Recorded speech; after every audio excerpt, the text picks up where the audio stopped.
Students, Part 2. Kung nabayad ka po ng 1.5, ito po ay makukuha mo. Ito yung Part 2. So, okay na sa'yo, napadalan ka na ng self-element, tapos yung tutulong sa'yo for life, and then kung sino yung magbibigay sa'yo ng wise advice, and then kung mag-abroad ka at nasa abroad ka, sinong tutulong at pwede mong lapitan, and also kung mapunta ka sa mga social events or yung mga invitation, kung sino mo ang pwede mong makasama para mag-studying ka sa lahat ng oras at ikaw yung mapapansin.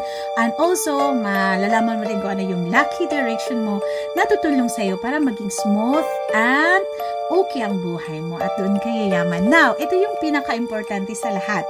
Ito po ay ipapadala sa inyo via messenger para if ever po na ako ay magla-live, nalalaman nyo na. So, dapat nyong from the self-element to part 1, part 2, part 3, and then sa students part 1 and part 2, ito yung huli, part 2, para malaman ninyo po paano po ang explanation. Kasi kung isa-isahin kayo, abutin tayo ng matagal. Kaya dito ko na lang i-explain ha. Then, pag mag-inquire po kayo ng ano yung nararapat sa inyo at ano yung resulta, pwede kayo mag-send sa akin sa messenger na ito yung weak at ito yung pro ko na elements. So, ang pro ko, ibig sabihin yan yung malakas mo na elements na tangan sa buong pagkatao mo nung pinanganak ka. And then, ito din po ay yung weak elements mo, ito yung butas. Kaya po, paikot-ikot lang tayo sa buhay. Minsan meron, minsan wala. At hindi tayo makawala sa cycle na yan. It's because hindi natin malalaman kung alin ang butas ng ating buhay.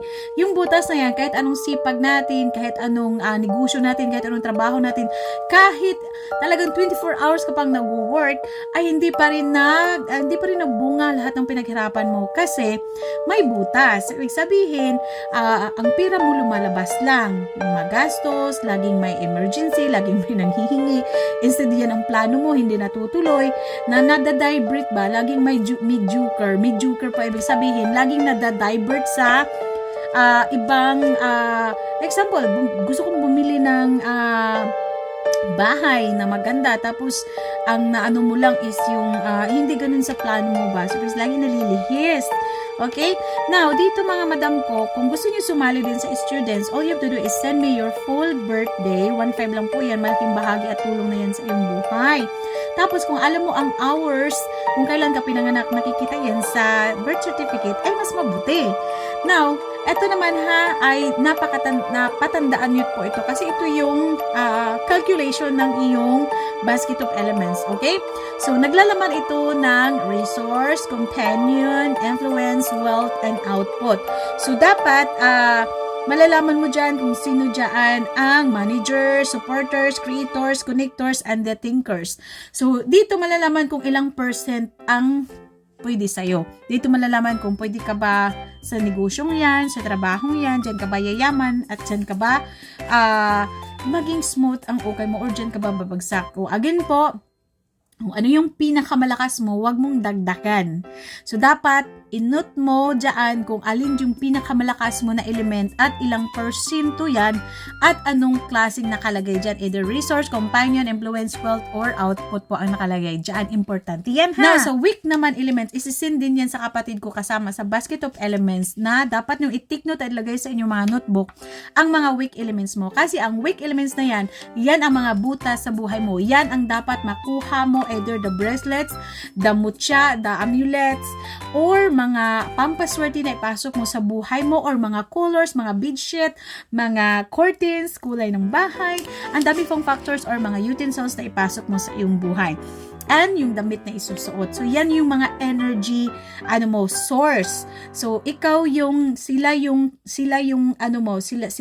sila yung kuryente, ikaw yung charger. Kailangan mong ipaslak ang charger sa kuryente para magkaroon ka ng charge. So, ibig sabihin, para magkaroon ng glow at progress ang inyong buhay. Gets mo? Okay ha? So, malaman mo, dapat itiktik mo ang pro. Ibig sabihin, yung pro pinaka-strongest mo na element. And then, yung weak po is yan yung pinaka-mahina mo na elements. Now, ang madaling payamanin po is isa lang ang kanyang weak elements or ang kanyang missing elements. Kung wala siyang missing elements, mas ano siya, hindi siya ganun kadali payamanin. Pero pag isa lang ang missing elements mo, naku, mas madali kang payamanin. Naku, dalawa ang missing elements mo, ibig sabihin, magastos ka. And then, kailangan mo ng mga pampaswerte, mga antay, mga panguntra sa mga gastos, sa mga evil eye, sa mga tao na iinggit sa'yo, at marami pa, no? So, ibig sabihin din, kung 3 or 4, naku, talagang, ano yan, masakit sa ulo. Or, kailangan mo talaga ng dubling effort, dubling maraming pampaswerte, at dubling guidance.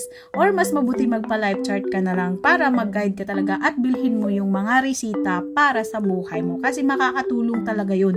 Talagang makakatulong talaga. Marami na po talaga nakatested dyan. Okay, para mas maresitahan ka ng para sa'yo.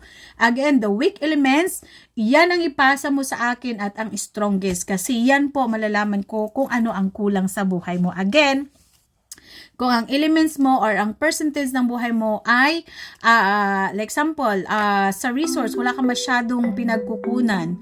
Okay? Or, ang mababa sa iyo is yung, like example, wala kang masyadong pinagkukunan ng income mo, mga source of income. Okay? O yung tinatawag na, mahina ka sa pag-analyze sa mga, ano po, ito yung mga mahina mag-take action. Okay? So, ito yung mga taong, yung mahina ba ang kanilang resource, yung kanilang it's hard to find success because they analyze too much. So mas nauna yung kanilang natatakot sila kung ano mangyari. So nag-stick lang sila kung saan sila kampante. Okay? So, kung ang resource mo nasa top, so ibig sabihin, marami ka nang naipundar na anytime pwede ka na mag-retire. So, depende yan. Okay? Depende yan sa basket of elements mo. Kasi mababasa yan from the top to pinaka-bottom. So, at least kung iyan na isend mo sa akin, malalaman ko kung saan ka mahina at saan ka malakas. At malalaman din dyan kung anong status ng buhay mo. Kaya walang makakaisa dyan sa basket of elements sa akin. Okay? And then, kung mahina ang inyong companion at saka influence, yun yung mahina ang percentage. Sabi bawal kayo sa mga networking, ha? Bawal kayo sa networking, bawal kayo sa mga pyramiding, bawal kayo sa mga mag-convince ng tao. Pero pag yan ang promo or yan yung malakas, naku, you have the influence or the ability para mag-host, good for networking, ability to talking and convincing, and also palisan mo yan ng influence. So, madali kang maka-gain ng support sa ibang tao. Okay? Very loyal yan sa'yo. If ever na itong dalawa ang malakas, the companion and the influence. Okay, ganyan yan. So, sa isang, sa turo ng aking gabay, ang sinasabi about sa companion, mahina ka mag-trust ng ibang tao. Kaya, mas you trust yourself lang. Kaya wala ka masyadong pinagkakatiwalaan sa pera mo, wala ka masyadong, parang selfish ba? Ganun. So, parang hindi ka rin buena sa swerte sa pag-ibig, lagi kang lipat-lipat ng work, wala ka masyadong nagiging na companion sa ibang friends na talagang lagi mong parang nerd ba ganun. Ikaw lang mag-isa gusto mo, no? Hindi ka masyadong nagcha-trust sa isang tao. Now, sa influence naman, ibig sabihin, madali kang, kung mahina yan, ibig sabihin, you are shy type person, and also, ang tawag dito, yung, wala kang trust sa yung sarili, yung parang wala kang guts, something, yan yung kasi ito yung sa mga life chart, nasa na kasi itong tinuturo. Anyway, ituturo ko din po sa inyo ito, kasi andito lahat, ibablog ko din po ito, kasi hindi na kasya sa video. Pero ito lang pong tinutukoy ko sa inyo, yan lang po yung utos ng aking gabay, so how to read a person. Then, kung wala ka naman, kung zero talaga yung wealth mo, ibig sabihin, tapos malakas ang malakas yung iba, no? So, ibig sabihin, magastos ka na tao, may pera ka nga, madali mong sunugin. So, wala kang naipundar. Magdepende kasi yan sa basket of elements kung paano mo basahin ang buhay ng tao. At malalaman mo din kung anong klaseng negosyo at ang klaseng trabaho siya yayaman. Andon. At saka, yung output, yung tinatawag na yung result. Okay? So, may ibang meaning din ng output, which is creators of wealth, income, they create, they sell, making money, result, yung mag-create ba. So, yan po ang mga basket of elements. Next video po tayo sa live. Okay? So,